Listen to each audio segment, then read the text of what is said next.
보실 말씀은 히브리서 2장 10절입니다. 그러므로 만물이 그를 위하고 또한 그로 말미암은 이가 많은 아들들을 이끌어 영광에 들어가게 하시는 일에 그들의 구원의 창시자를 고난을 통하여 온전하게 하심이 합당하도다. 아멘. 우리를 영광에 이르게 하신다는 그 영광은 부활 영생의 그날을 말하고요. 구원의 창시자는 고난을 받았다. 예수 그리스도를 두고 하신 말씀이고 우리를 위하여서 주님께서 고난 받으셨다. 그런 말씀을 하십니다.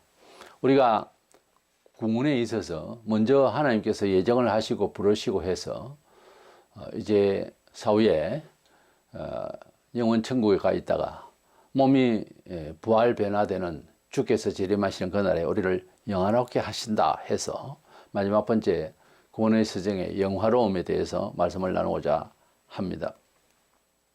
먼저는 이 영화롭게 되는 시기가 언젠가 하는 것입니다.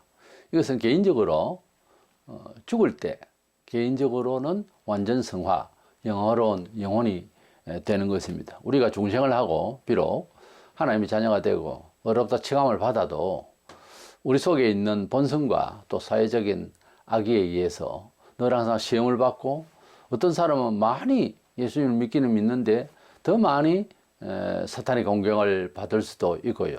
또 어떤 사람은 잘 믿어서 그런 것도 있지만은 사탄이 또 별로 건들지도 않는 그런 사람도 있습니다. 예수 믿으면은 성품이 온화해야 되고 또 잘 참아야 되고 인내해야 되지만 그 기본적 성품하고는 많이 다릅니다. 사람이 좋기 때문에 예수 믿어도 좋다. 그거는 변화가 아니죠. 사람이 아주 성격이 급하고 아주 개팍하고 폭력적이고 이런데 예수를 믿어서 좀 선량하게 산다. 그런 것은 또 이제 어떤 변화의 모습이긴 하죠. 우리 예수를 믿으면서 풍파가 없고 아무 일이 없다. 그래서 예수 믿으면서 믿는 사람이 뭐 고민거리도 별로 없고 눈물을 기도하는 일이 없다. 그것을 평안하다 하지는 않습니다. 그렇지 않아요. 예수님을 더 가까이 할수록 시험된 일이 자꾸 생깁니다, 원래. 이래서 그런 과정에서 우리가 인내하고 열심히 살아갈 때에 이제 좀 더 예수의 모습을 닮아가는 걸 성화라고 그랬죠. 이 성화 생활을 계속 이루어 나가는데 교회는 다니고 사람은 문제는 없는데 성화 생활을 하지 않는 사람이 있단 말이에요. 사람이 선량한데 주일날 뭐 예배를 좀 빠져버리도 크게 부담스럽게 여기지 않는다든가, 사람은 참 점잖은 것 같은데 사업을 하는데 거짓말을 섞어서 한다든가, 이런 경우에 사람이 많습니다. 그건 성화생활이 잘못된 거예요. 사람이 겉으로 보고 우리 사람이 감지를 하는 것은요, 기본적으로 하나님의 영감을 하지 않습니다. 본성적으로 사회적 그런 통계적 이념으로서 말하고 느끼는 거거든요. 그런데 예수님을 많이 사랑하면은 긴장이 돼요. 이것을 하나님의 뜻대로 생활을 해야 되는데 하는 차원에서 생각을 하고 자기 반성을 하고 남을 이해를 하기 때문에 그렇죠. 어쨌든 예수 믿고 이제 이 세상을 떠나게 될 때는 각 개인마다 열심히 자기와의 싸움에서 차이점이 있지만은 예수님을 믿는 믿음을 얼마나 키웠느냐에 따라서 그만큼 완전 성화돼서 영혼이 빠져나가게 되어 있는 겁니다. 영혼이 빠져나가서 세인말로 뭐 9,000원을 떠돈다든지 이런 말을 하는데 그렇지 않아요. 딱 영혼이 빠져나가면은 하나님의 품에 들어가게 돼 있고 안식에 들어갑니다. 그래서 그때부터 뭐 고민한다든지 내가 좀 더 잘 믿을 걸 이런 후회를 한다든지 이런 차원이 아니고 나름대로 완전 성화가 된다는 거예요. 하늘에 별들의 빛이 조금 차이가 다 있듯이 그렇게 좀 차이는 나도 빛은 빛이에요. 그래서 그 빛된 영혼이 하나님 아버지께로 가니까 염려할 건 없는데 기왕이면 더 빛나야 된다 그거죠. 우리 사람이 지상에서 욕망과 또 최선을 다해서 싸우는 일이 좀 더 행복을 추구하고 좀 더 남들에게도 혜택이 갈 수 있는 데까지 이르는 그런 사람이 되기 위해서 열심을 다 하잖아요. 그럼 뭐 우리가 성실, 근실, 열심 이런 말을 많이 쓰지만은 그 목표가 더 중요해요. 그래서 하나님 나라를 위해서 하나님의 백성다움을 또 다른 사람에게 사랑을 전가하기 위해서 우리가 열심히 자기와의 싸움이 먼저 돼야 되겠죠. 수신제가 치국이라고. 내가 안 되는데 남에게 어쩌라 저쩌라 하는 것은 어울리질 않거든요. 예. 그래서 예를 들어서 뭐 가정에 대한 행복을 이야기하는데 자기 가정은 깨어지고 상담자가 되어 있다. 그거 안 맞는 이야기예요, 앞뒤가. 아무리 기술적이고 학습된 게 있고 박사라도 그만둬야 됩니다. 안 맞잖아요. 의사라서 건강을 위해서 이야기하는 사람이에요. 건강에 형편없이 그러다 죽었다. 그 의사를 따라갈 수가 없어요. 어쩔 수 없는 거예요. 교회사에도 하나님의 뜻대로의 삶을 살아서 하나님의 영광을 드러내는 사람이 말하는 것하고 이론만 잔뜩 있지 본인은 돈을 좋아하고 세속적 잃어버리면은 이게 앞뒤가 안 맞잖아요. 그런 경우에 사람이 많기 때문에 하는 소리입니다. 없는 말을 지어내는 게 아니고. 이래서 오늘날 자기 영화를 위해서 자기 성화의 삶을 위해서 노력하지를 아니하고 너무 속화되어 가고 있습니다. 로마서 8장 30절에 또 미리 정하신 것들 또한 부르시고 부르신 것들 또한 어렵다 하시고 어렵다 하신 것들 또한 영화롭게 하셨느니라 그랬어요. 그래서 우리가 그리스도 안에서 이미 하나님의 자녀가 됨도 영화롭게 하신 점이지만은 그러나 우리가 사후에 주께서 재림하시는 그날이라 영육간의 영화로움을 보게 될 것인 것입니다. 우리를 이끌어서 영광에 들어가게 하시는 일이라는 자체가 이제 우리 영혼이 먼저 부활을 했지만 중생했지만은 주께서 오시는 날에 부활하게 될 것을 두고 말하는 것입니다.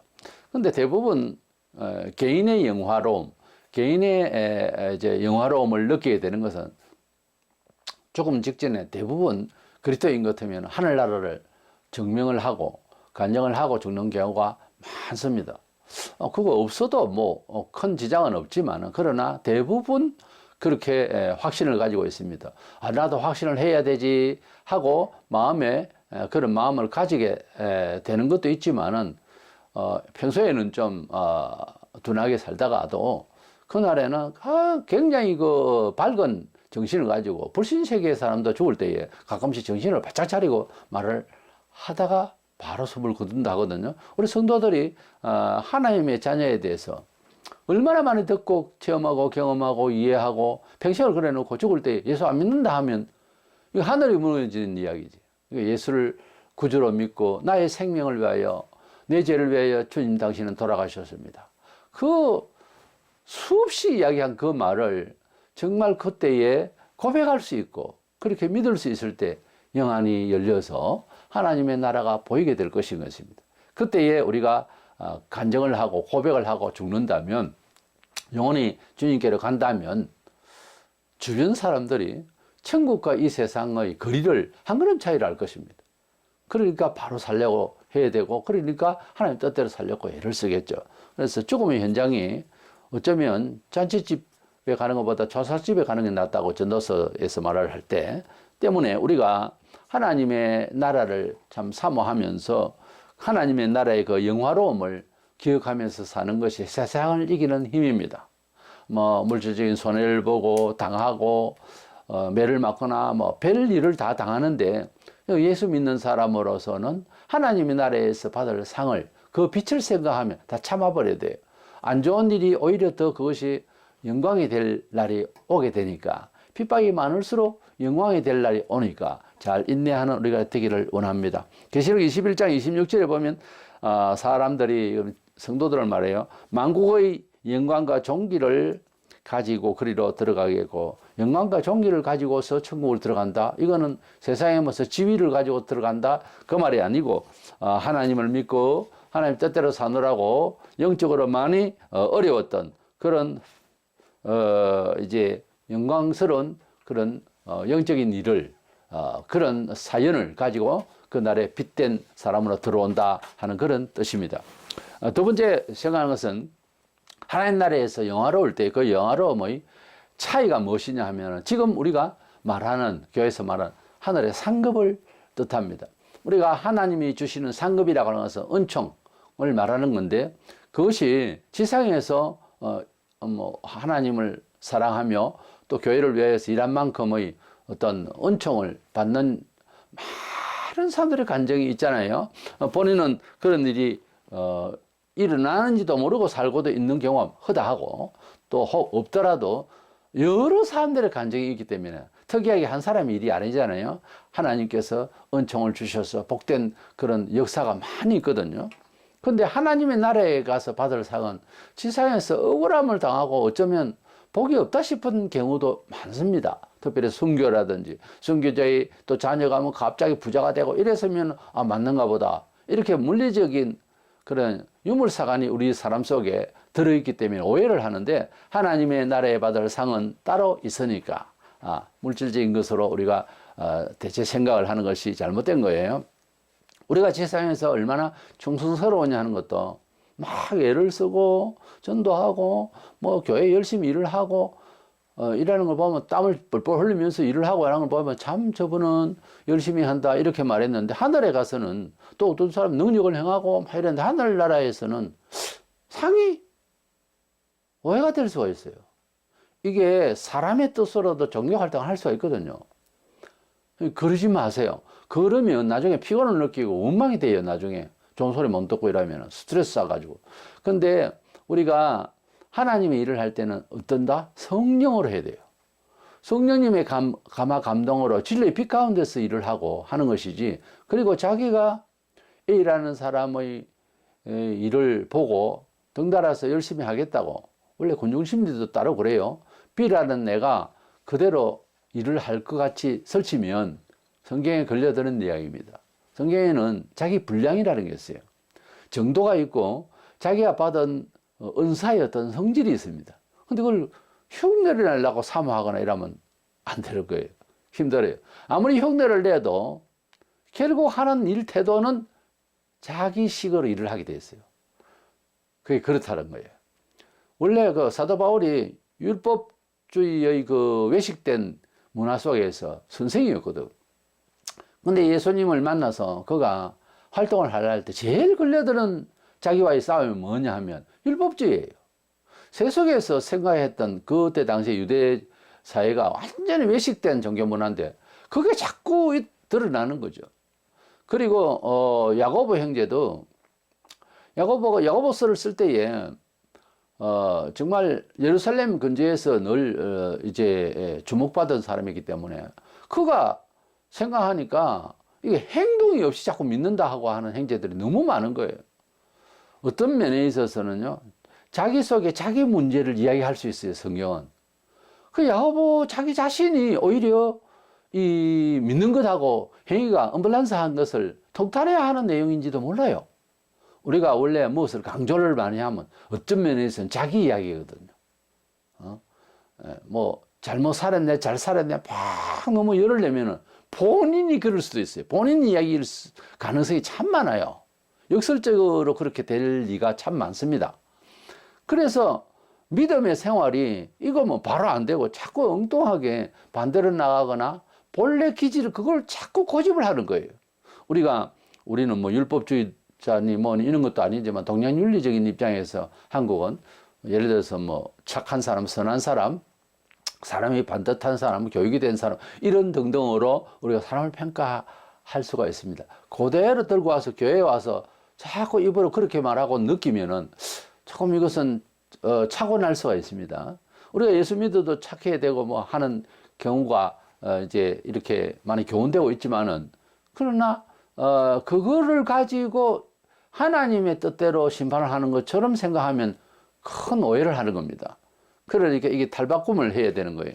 하나님의 뜻대로 삶을 추구하는 것입니다. 그러니까 열심히 벌어야 돼. 열심히 하는 사람도 아니야. 이것도 안 되는 거예요. 나를 위해야 돼. 나를 위해서 일하지 않는 사람은 기독교인도 아니야. 이건 아닌 거예요. 혹시 그러고 있는지 몰라요, 우리가. 그래서 먼저 하나님 뜻대로, 하나님이 먼저예요. 한국보다 천국이 먼저예요. 그리고 우리가 착하게 살아야 되는데 착하게 사는 것보다 착하신 예수를 먼저 믿는 게 문제예요. 성경은 그렇게 말씀하고 있습니다. 너희의 의가 굉장히 어렵다 싶으면 하나님 앞에서 그 의가 얼마나 더 하겠느냐. 너희의 죄 때문에 고민한다 그러고 죄에 대한 뭐 그냥 부담감으로 자해를 한다든가 뭐 이러기까지 하는데 뭐 자살까지도 하고. 근데 너가 죄를 지었다고 해서 그 죄가 하나님 앞에서 뭐 얼마나 하겠느냐 그게. 별거 아니다는 거지 하나님이 정리하려 할 때는. 그러니까 우리의 느낀 거, 우리의 지성과 우리가 경험하고 학습된 것 가지고 자꾸 판단하려 하지 말고 성경이 뭐라 했는지를 보면 영 엉뚱하게 해석할 때도 많습니다. 그래서 우리가 예수님을 믿으면은 어렵다 청해준다는 것은 도덕적으로 절대 이해가 안 돼요. 이해가 안 된다니까요. 그걸 도덕적으로 이해하려고 하면 할수록 힘들어져요. 네? 아브라함의 믿음이 조상이라는데 뭐 처벌도 따른다. 이런 식으로 해석해 나가면 하나도 이해가 안 돼요, 성경에. 안 된다니까요. 예수님을 배신하고 예수님을 욕까지 한 베드로를 다시 구원하신다? 이해가 돼요? 안 된다니까요. 그렇기 때문에 예수님을 믿는다는 마음은 속 깊이 안에 성령으로 우리를 인쳐셔서 영혼이 거듭나 있어요. 그런 사정 사람이 얼른 보기가 힘들다고요. 그거는 그거고 베드로가 잘못한 건 잘못한 거라고요. 그걸 분리해서 이해를 하려면 머리가 아프죠. 왜냐하면 세속적인 이런 가치관으로 합리적으로 이해하기는 너무 힘들고, 특별히 유대인은 율법, 우리 같으면 뭐 이제 동정윤리 이걸로 딱 잣들이되면은 구원 문제에 흔들립니다. 그 사람은 멀쩡하게 구원받는데 내가 오해를 한다고요. 그 오해가 나에게 칠 때 내가 좌절한다니까요. 때문에 믿음으로 산다는 것은 뭐 주제넘게 생각하듯이 아주 사람이 뭐 이제 도리도 없는 것처럼 이런 식으로 이걸 믿어야 돼요. 도리를 생각하고 자기 체면을 생각하면은 믿어서 제3을 몽땅 받는다. 이게 어울리지 않는다고요. 동양윤리 입장에서나 유대 율법주의에서는 안 맞다고요, 이게. 근데 하나님은 그렇게 하라고 하는데 어떡해요? 우리의 믿는 주장이 아니고 성경은 그렇게 되어 있어요. 다만 그 하나님의 용서의 체험이, 그 사랑의 체험이 이제 증명이 객관적으로 되어야지 입만 가지고 믿는다 이렇게 할 수는 없잖아요. 그러나 그 구원받는 통로는 그렇게 단순할 수가 없어요. 정말 단순한 거예요. 우리는 우리가 믿으면서 하나님 뜻대로 산다는 것은 오해의 극치를 이룹니다. 세상 사람의 성실한 사람일수록 오해하는 부분이 많고, 나는 그렇게 선택을 하는 거죠. 가령 뭐 11주를 낸다. 1년 동안 11주 내는 게 52주 10일 동안 11조 내는 거하고 흥금하고 하는 것을 불신자들은 아까워가지고 돈 다 바친다 그런 말 하거든요. 자기는 안 믿으니까 믿는 행제가 그러면 돈 예배당에 다 주고 있다. 다 주기는 뭘 다 줘요. 11조와 감사를 내는 것을 계산상으로는 분명히 10분의 1이 재산상 날아가야 되는데 10분의 1을 낸 사람이 더 잘 때 있는 2000년 역사에 엄청난 사람들의 간정이 사실이 있는데 어떻게 해요? 그걸 어떻게 해석할 겁니까? 경제적인 것, 학교 이장팔 때 은도 내 것이요 금도 내 것이라는데 경제적인 활동과 그 결과와 통계를 우리가 평범하게 보통 사람들은 이렇게 낼 수 그렇게 이제 살고 있지만은 통계적으로 그러나 하나님의 역사는 따로 있다니까요. 세상이 어떤 식으로 변했든지 반드시 하나님께서 쥐고 있는 거예요, 돈을. 많이 가졌다 해서 부자다? 저기 가지고 있기 때문에 불행하다? 아니지요. 아닌 걸 다 체험하잖아요. 그렇기 때문에 돈의 용도를 하나님이 알아서 주십니다. 많이 주실 때도 있고 적게 주실 때도 있는 거예요. 그래서 30배, 60배, 100배라 그렇게 표현하게 되는 거죠. 하나님께서 골고루 사람 따라서 그렇게 영향을, 그리고 하나님 당신이 영광을 받으실 만한 어떤 조정을 하는 거예요. 베드로전서 1장 7절에 너희 믿음의 확실함은 불로 연단하여도 없어질 금보다 더 귀하여 예수 그리스도께서 나타나실 때 칭찬과 영광과 존귀를 얻게 할 것이니라. 우리 사람이 가지고 있는 믿음 때문에 핍박받는 일이, 왜냐하면은 세상의 이치와 상충되는 그런 종교적 갈등이 많습니다.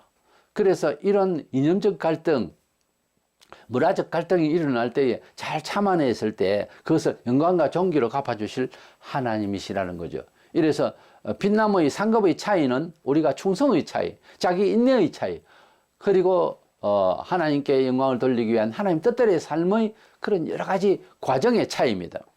요한일서 3장 2절에 보면 그가 나타나시면 우리가 그와 같을 줄 아는 것이라 그랬어요.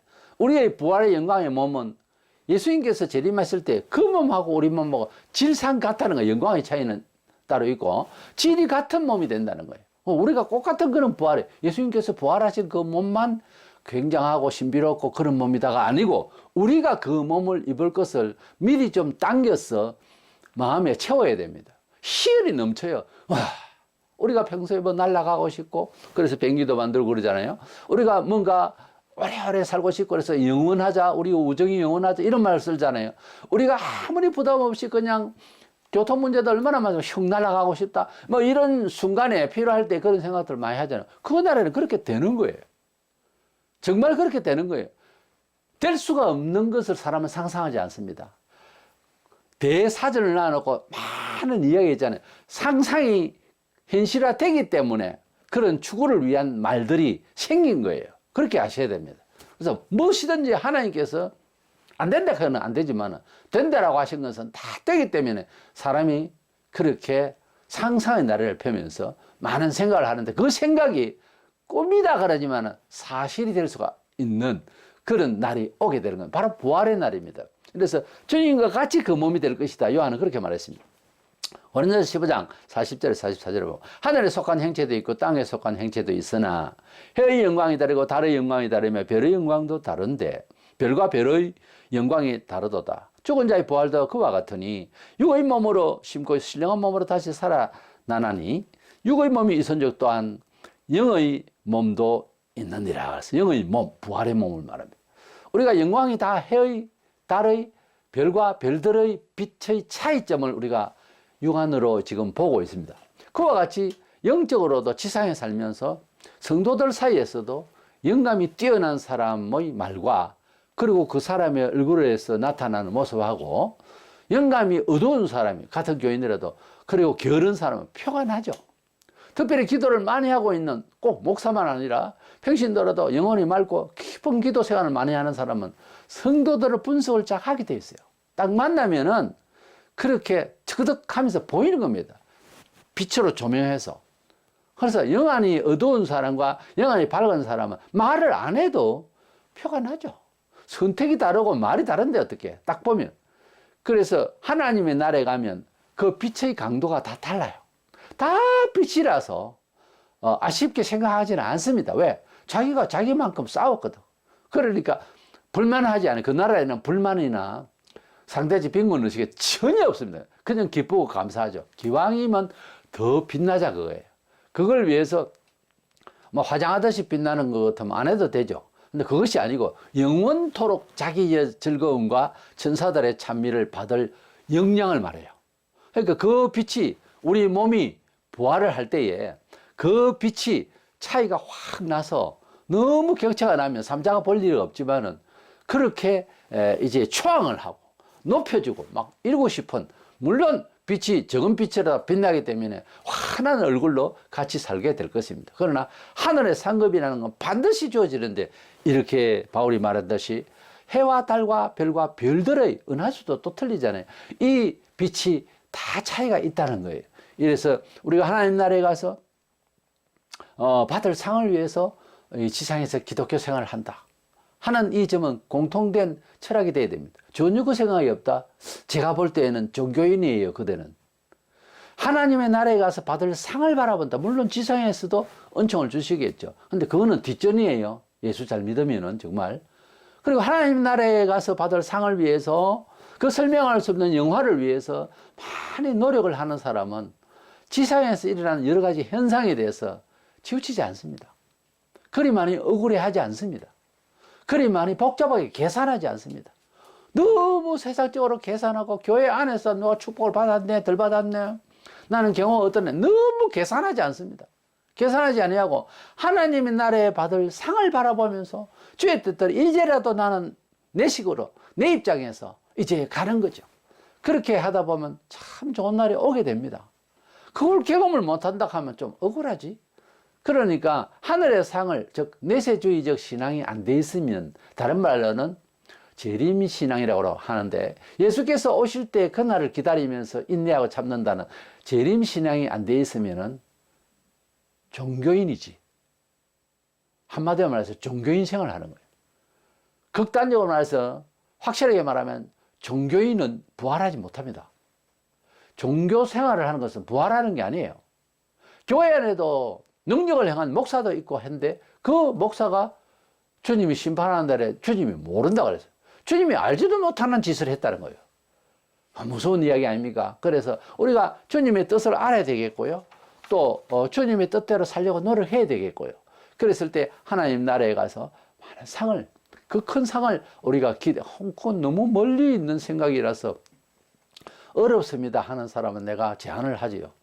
새해가 돌아오면 지금부터 성경을 많이 읽어보세요. 성경을 집사 이상 되는 사람이 신약 성경도 제대로 못 읽고 신구약 성경도 다 읽지도 못한 사람이 장대가 되고 권사가 된다면 문제가 있는 거예요.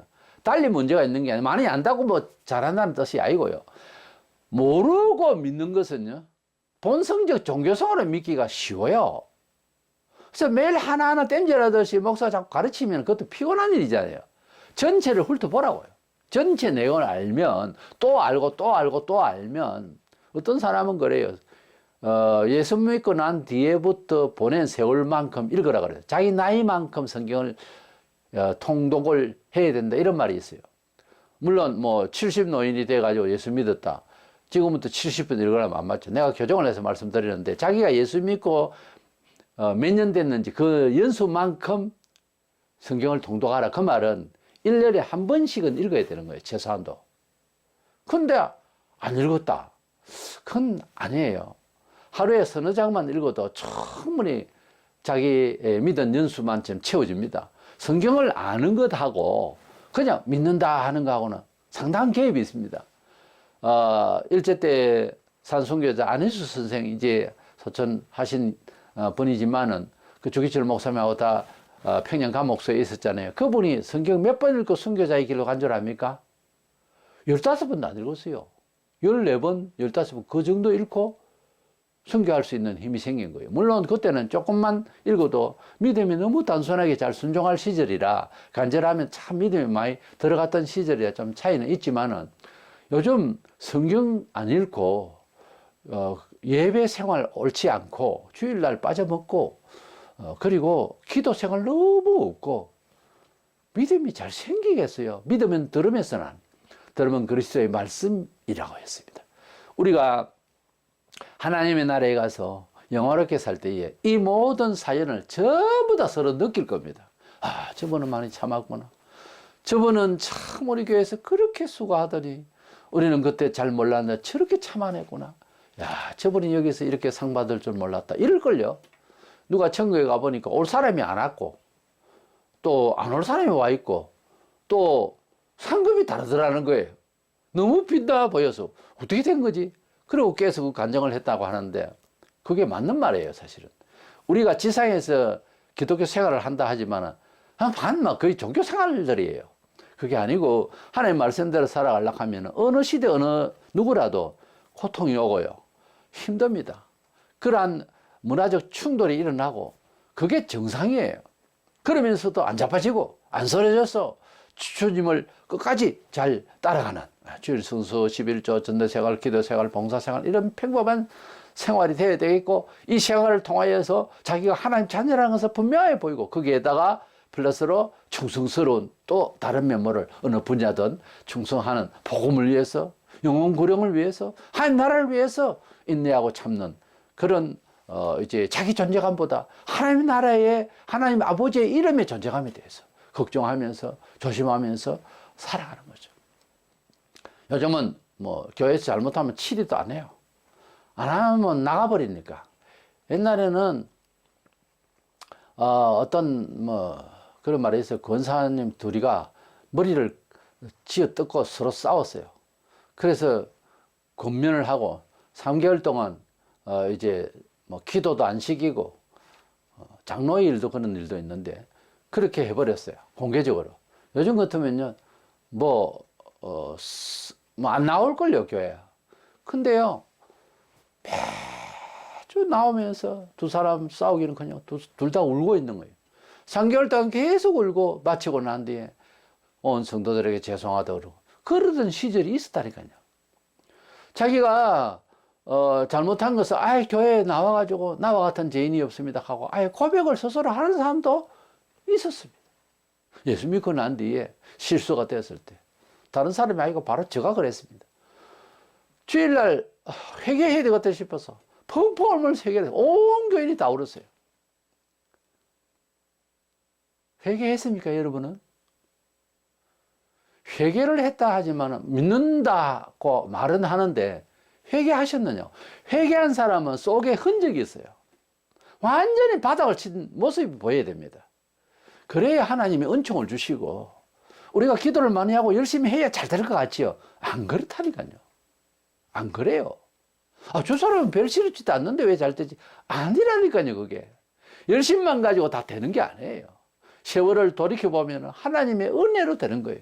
그 은혜는 낮아진 입장에서 십자가를 지고 달려간 흔적이 있어야 되는 거예요. 그래야 하나님이 복을 줍니다. 평생요, 이런 이야기 못 들어본 사람도 있어요. 왜냐하면 목사 그렇게 안 가르치니까. 그래서 우리는 하나님 앞에서 상을 받으려고 하면은, 세상에서 하지 않는 그런 비합리적인 일도 하나님의 뜻이라면 스스로 자백하고 추구하고 인내하면 하나님께서 은혜를 주십니다. 그래서 우리가 죄에 대해서는 어린아이처럼 약해야 되겠고 의에 대해서는 장성한 그런 힘 있는 군사처럼 아주 열심히 따라가는 이런 태도가 되어서 자기 자존심이 문제가 아니고 하나님의 영광을 더 느끼기 위해서는 그렇게 마음을 먹고 사셔야 됩니다. 그래서 하나님 나라에 가서 영화로움을 볼 때에는 온 세상의 모든 것들이 다 물러가고 영화롭고 찬란하고 아름답게 빛나는 꽃과 같이 그렇게 천사들보다 더 빛나게 그렇게 해주실 날이 있으니까 십자가를 잘 지시고 아무쪼록 이런 악한 세대에도 예수 모습을 잘 띄기 위해서 노력을 최선을 다하는 저와 여러분 되시기를 주의 이름으로 축원합니다.